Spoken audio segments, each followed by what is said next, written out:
Welcome, everybody. This is Dave Fortson, COO of Regen Network, and welcome to another edition of Green Proofing Series. I am super excited today to have on our latest guest, Ryan Zinn from Dr. Bronner's, who's going to share a bunch with us about his work as Director of Regenerative Programs at Dr. Bronner's and the ethos and practices of regeneration that Dr. Bronner's is really a leading voice for in the industry. So with no further ado, welcome Ryan Zinn. Welcome to Green Proofing. So nice to have you here. Thank you for joining us today. Yeah, Dave, thank you so much for inviting me. This is exciting. I'm happy to have you here. Like Yeah. I was sharing earlier, I'm a huge fan, a big fanboy of Dr. Bronner's. You've been in my product suite here at home for a number of years, and as a former activist and as a longtime sustainability professional, really from top to bottom, Dr. Bronner's I think has helped set the edge for I think what sustainability looks like for a lot of us in this space. So I'm excited to dig in there, but first, I just wanted to start with, as Ryan Zinn, you're a professional in the space. You're operating at some of the highest levels in a company that is setting this edge. Like, why are you here? What brought you here today? Was it something years ago? Was it recent? Give us a quick understanding of what inspired you to become, a sustainability professional working for a company like Dr. Bronner's. Yeah. So I think for me, really, it kind of started close to, oh boy, it's been a while now. In the late '90s, I was bopping around Latin America doing work for different environmental and human rights organizations, and happened to be passing through Nicaragua in 1998 after Hurricane Mitch. And this was at a time when, the coffee market was really going through yet another kind of like serious, market crisis. And what I found just really, truly, fascinating was, it was small scale farmers that were really practicing agroecological agriculture that really tended to sort of bounce back the fastest from, a pretty devastating hurricane. So there was like two sort of takeaways there. One of which is like agroecology, organic or regen, however you want to define it, is really this in a way, catch all to not only sort of, produce, food and agricultural products ecologically, but really bounce back or, really ride the wave of, every, large scale disaster you can think of, whether that's market or climate or what have you. And the other angle that was really interesting that I didn't notice there was that it was farmers that were organized and had some type of peer-to-peer connection really tend to thrive the best. So there's a social component to any type of regenerative or agroecological approach to farming that really makes a big difference. And so I'd spent probably another number of years in Latin America, and when I came back to the States, this is right when the United States Department of Agriculture's National Organic Program was really taking hold, and I was doing more work on the advocacy front and happened to meet the Bronner family in the early aughts. And as a longtime, fan of Dr. Bronner's as well, it was just such a great and refreshing, opportunity to be able to meet with them and understand their vision a little bit, which at the time was really focusing on converting all raw materials to organic certified. And in the early aughts, that was wild, much less for a food company, forget about a body care company. And what the family and, the team at the time quickly understood was, to really have any type of insight into your supply chain, the conditions for farmers and farm workers, or even factory workers, really requires one to invest and to vertically integrate where possible. So that started the journey at Dr. Bronner's, and that's where I came in to be able to support that transition to vertically integration.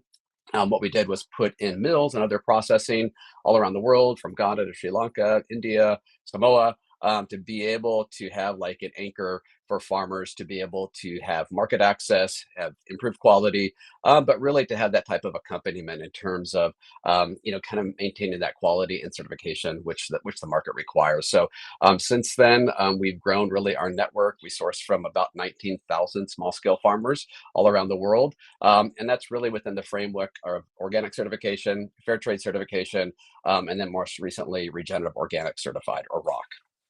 Amazing. Yes, and again, as somebody who's been watching the growth and development of Dr. Bronner's, which frankly felt like for a while was kind of more of this precocious pirate in the space, Yeah. but really moved into, frankly, a brand that is it's got quite a decent footprint, right? So Yeah. tell me how, like, where it feels like a lot of brands these days the nice part is, I guess, organic and regenerative and sustainable has moved into the common lexicon at the brand level, right? Their consumers are demanding it. The boardroom is demanding it. And increasingly governments or other institutions are requiring it. But Dr. Bronner's was, out on the front edge. And it seems to me that Bronner's has set an edge for the industry, for CPG space or otherwise for quite some time. And may have at times or may still be considered somewhat radical. So where, a lot of brands, I think, have run away from radical or run away from that edge, or at least found refuge in a safe space, Bronner's continues to run toward the edge and is not worried about being perceived as radical, working in, equity and justice, as well as regenerative, on the ground practices. Can you tell me a little bit more about the spirit and the practice that allows for, or that drives Bronner's to be on that edge, and what it feels like as a sustainability professional walking into a space to be on the edge, to be kind of holding the space for the brand, in front of your colleagues and peers who are operating major supply chains, that, hey, when Bronner's walks into the room, you're going to feel, if you're not feeling a slightly uncomfortable by the end, we're probably not doing our jobs. Can you speak to that spirit a little bit? Yeah, I think there's a couple of different categories or buckets to think through. Where I'm most involved is in our supply chain work, and so there we have a real clear mandate from our leadership, the Bronner family, that it's not nearly enough just to buy organic material, but we really need to make sure that that fair trade angle is really embedded into everything we do. And so our fair trade certification requires oversight and certification from the farm gate with small farmers and their farm workers, but also at our factories as well. So we want to make sure that the working conditions and really a dignified livelihood is really critical for an entire landscape or community, not just a handful of farmers here and there. So that's really, I think, one aspect that I think is really unique in this space. And despite the fact that, the idea of fair trade is kind of, a little passé in a way, it's really embedded within our DNA. And, not only that, I think the way we approach sourcing is really thoughtful. So for example, our first fair trade supplier is in the West Bank and Palestine. And so the Bronner family, as carrying this legacy of surviving the Holocaust as really fifth generation Jewish German soap makers, really holds this idea of this all one ethos, which is really kind of at the heart of what we do at Dr. Bronner's. And so how do we sort of do something like sourcing, which most people just kind of work through brokers, and it's pretty generic. How do we do this and that has an impact way beyond just having good quality materials? And so the idea over 20 years ago was to blend Israeli and Palestinian oil with some Christian oil, as well as sort of this very symbolic sort of vote for peace. And so that has been a big challenge in this climate. Of course, not only is the ongoing genocide in Palestine just tough for farmers to be able to survive, but certainly it's super politicized, and as a result, people have uncomfortable feelings about Dr. Bronner's. Either they love our stance for peace, for example, or it's something that they just sort of violently disagree with. So I think that's one angle that we sort of leverage our sourcing power to really have a very positive impact in the places where we work. Separately, Dr. Bronner's is somewhat unique in that we're privately owned, and all executives have a 5-to-1 salary cap, which means that we've got a big chunk of cash to be able to either invest in our supply chain or to basically get that money out to great causes. And so the family has done a fantastic job over the years, really picking out those areas, whether it's like living wages here in the United States, or psychedelic medicine, or queer justice, really to figure out how do we best allocate those funds for causes that otherwise, in many cases, would not be funded. And so in that regard, it's great to work at a company that both feels very strongly about its sourcing. We have a very developed team as compared to a lot of other companies to be able to really engage with farmers all over the world. And we also give out millions of dollars each year for good causes that we really try to, hope reflect our values. Amazing. Well, in the spirit of green proofing, one of the areas that we always like to cover, and it's near and dear to us at Regen Network, is just how do we verify impact? What are you looking at? What are you profile? What are you examining? What does impact verification look like? What are you tracking as far as KPIs or metrics, either internally, externally, or both? In the spirit of being transparent and open, and having learning loops about, hey, we wanted to focus on improving issue X. Maybe it's soil health, or maybe it's Yeah. equitable distribution of revenues to our supply chain, or name your issue. And you have a better sense of this than I would. Can you speak a little bit more about the internal and external approach to verifying impact, communicating that internally and externally, so that people have a good understanding that beyond, frankly, the amazing narrative that I think you all put out into the world, you share very clearly what your goals and objectives are. People expect that you're making change. How do you verify it? What does it look like? Yeah, so that's a great question. And I think really it kind of depends on who's asking and what the target audience is. So I think you've got your kind of end consumer, they have expectations about, hey, how do you verify your impact and you're not going to greenwash, which I think is a big challenge right now in the space. Certainly, retailers have their own set of issues that they're concerned about, and that's a different sort of channel for providing that data. And then I think we're going to eventually end up in a broader sort of like compliance requirement with regards to, just sort of like legal requirements. And so this is emerging as well. And so I think we approach it from like multi-pronged. One, we want to make sure that the impact that we're having both ecologically and socially can in fact be measured. And so that is something that we do through third-party verification or certification. That is really critical. And some things are easier to measure than others. So for example, in our particular case, when we think about sort of ecological impact and soil health, we work with thousands and thousands of smallholder farmers. And so we should try to come up with this, I don't know, sweet sauce, special sauce here, Dave, of how do we sort of model, take samples, and verify the fact that, our regenerative organic strategy is having a positive impact. So that part is like one bucket, and so we've been able to do that some with good consultants or contractors, I should say, but also our internal team.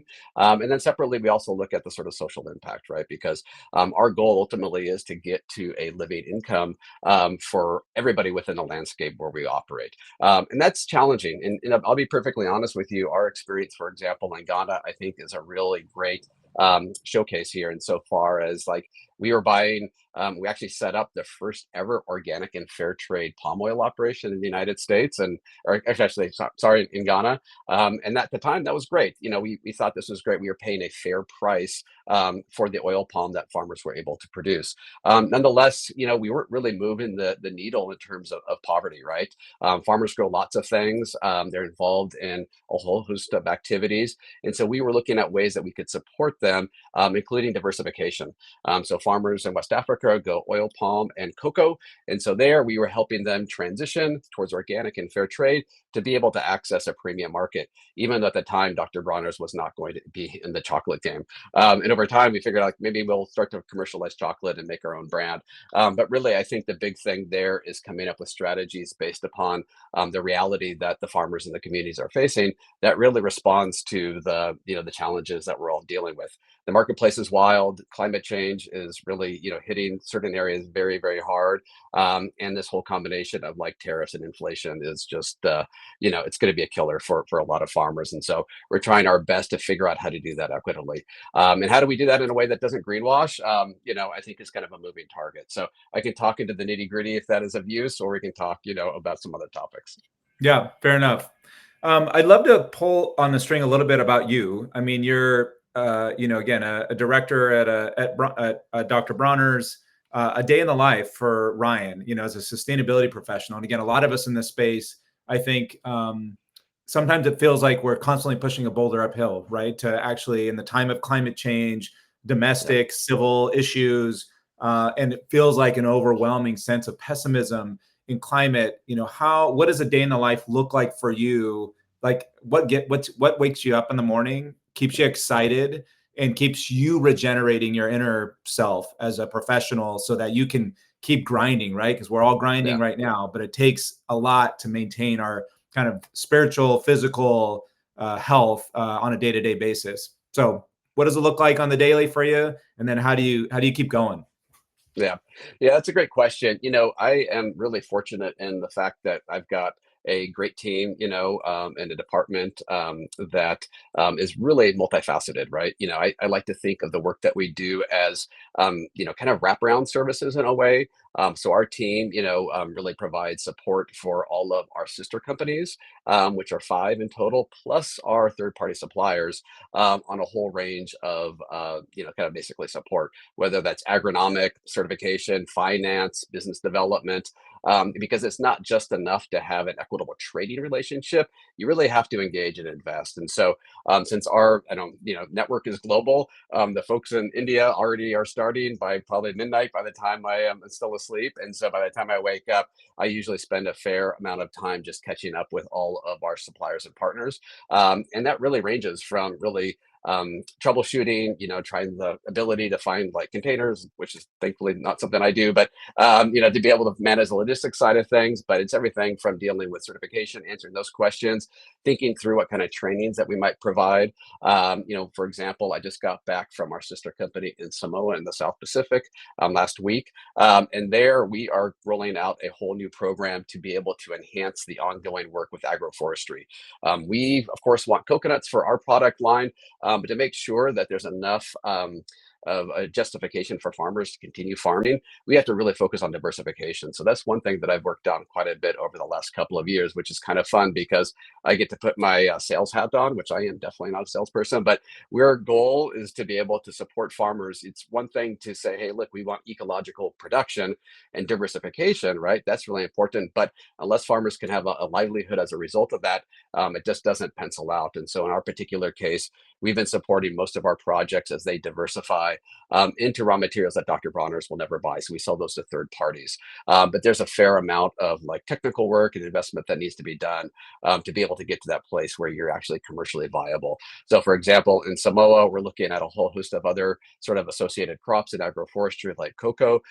In Ghana, we've broken ground on a 1,000 metric ton cassava mill to be able to sell regenerative, organic, certified, and fair trade cassava by hopefully early next year. And so the idea is like, how do you run a business in such a way that is equitable, really responds to the needs of your partners, and you got to look towards the future and sort of build in resilient strategies because I think all of the issues that we've seen in the last 5 years, climate, COVID, tariffs, et cetera, they're just going to accelerate and deepen. And so our strategy and engagement need to be reflective of that.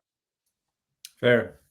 As we're moving toward close, where do you think the new edge is for Bronner's? I mean, not that, again, I'm not asking you to reach here, but I'm sure Bronner's has always got something that's peeking out over the horizon as far as ways that it can show up as more of supporting a movement around regeneration and equity and a more just world. Is there anything bubbling up, any alpha you can share as far as what you see on the horizon at Bronner's and what, how you're going to help, again, set a new edge for us in the rest of the industry to be reaching further and really bringing deep ecological repair or human repair at scale?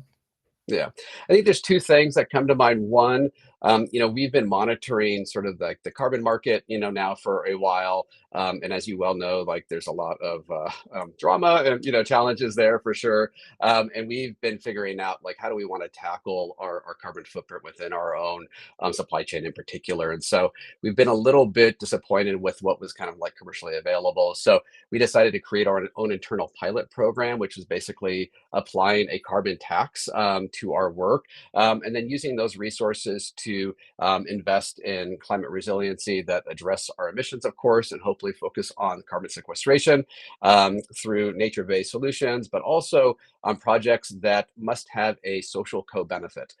So some of that is diversification, for example, in agroforestry, which is a well-proven way to reduce emissions and sequester carbon, but also looking at things like electrifying workers' homes as a way that not only kind of reduces our total emissions, but the fact is it helps put money in their pocket, right? And so it's really focusing on how do we come up with this strategy that of course addresses our scopes 1 through 3, but also in a way that is socially just. And then the other thing that we've been working on really for the last year and change is this new idea of a purpose pledge. And there's actually a website that folks can go take a look at, which is purposepledge.org. And the idea is how do we come up with a framework for businesses to be really purpose driven? So that looks at everything like equity, leadership, compensation, living wages, and sourcing. And this is something we've been piling out this last year with a number of great companies. And so our hope is to go through this pilot and then have a framework launch next year at Expo West in March for all companies to be involved in. And so that's really our goal, is to figure out how do we not just focus on business that has a good social impact or ecological impact, but that really moves the needle on really critical and core areas. So fingers crossed, it's a tough environment out there right now to run a business, but nonetheless, we are really encouraged by the response, and we'll hopefully have something available for folks early next year. Lovely. That's why I'm a fanboy. Final question. Tell me one thing you're hopeful for, and tell me one thing you're grateful for, and we'll tie up. Yeah, I'm really hopeful. Despite the really challenging time that we're seeing in the countrysides and rural communities all over the world, it's really a crisis. I would say in many regards, we've got aging farmers. Most production is not adequately compensated, but I've seen at virtually all of our projects really new and innovative ways that farmers and local communities are coming up with solutions to really tackle this question of resiliency, because it's kind of come to a severe crisis point. And so as a result, some of the new developments and strategies, I think, are really exciting. And we hope to be able to collaborate with other brands to be able to sort of focus and share kind of our best, sort of case, experiences there. And then I think overall, what was the other question, Dave? I apologize. I got so caught up in What my are you personal life. grateful for? Oh yeah, I'm so grateful to be surrounded by a great team, and it worked for a great company. To be honest with you, I started in the NGO sector and never thought I would actually work for a brand of all things.